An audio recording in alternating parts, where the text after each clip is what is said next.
সমুদ্র কি সুন্দর এখানে, দেখেছো? অন্যান্য বিচের চাইতে এই বিচটা অনেক বেশি পরিষ্কার, আর মানুষও এত কম। খুব ভালো লাগছে।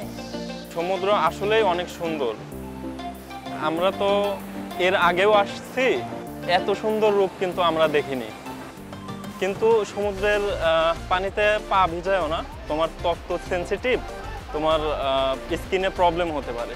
সমুদ্রের পানি আমি তো জানি বিল্ডিং এর জন্য ক্ষতিকর, ত্বকের জন্য ক্ষতিকর কবে থেকে হলো? ঠিক বলেছো, সমুদ্রের পানি বিল্ডিং এর জন্য অনেক ক্ষতিকর। তুমি কি জানো housing and building research institute লবণাক্ত পানি নিয়ে অনেক গবেষণা এবং কাজ করছে? তাই নাকি? হ্যাঁ, তারা পরিবেশ বান্ধব ব্লক, ফেরোসিমেন্ট প্রযুক্তি, বাংলাদেশ জাতীয় বিল্ডিং কোড প্রভৃতি প্রণয়ন করেছে। এছাড়াও অনেক কিছু নিয়ে তারা কাজ করছে, যেটা আমাদের পরিবেশের জন্য খুবই প্রয়োজন। Housing and building research institute এত ভালো ভালো কাজ করছে, আমি কিন্তু জানতামই না। হ্যাঁ, এগুলো যদি আমরা অনুসরণ করি তাহলে আমাদের জাতি নিরাপদ থাকবে, আমরা নিরাপদ থাকবো, আমাদের আবাসন নিরাপদ থাকবে।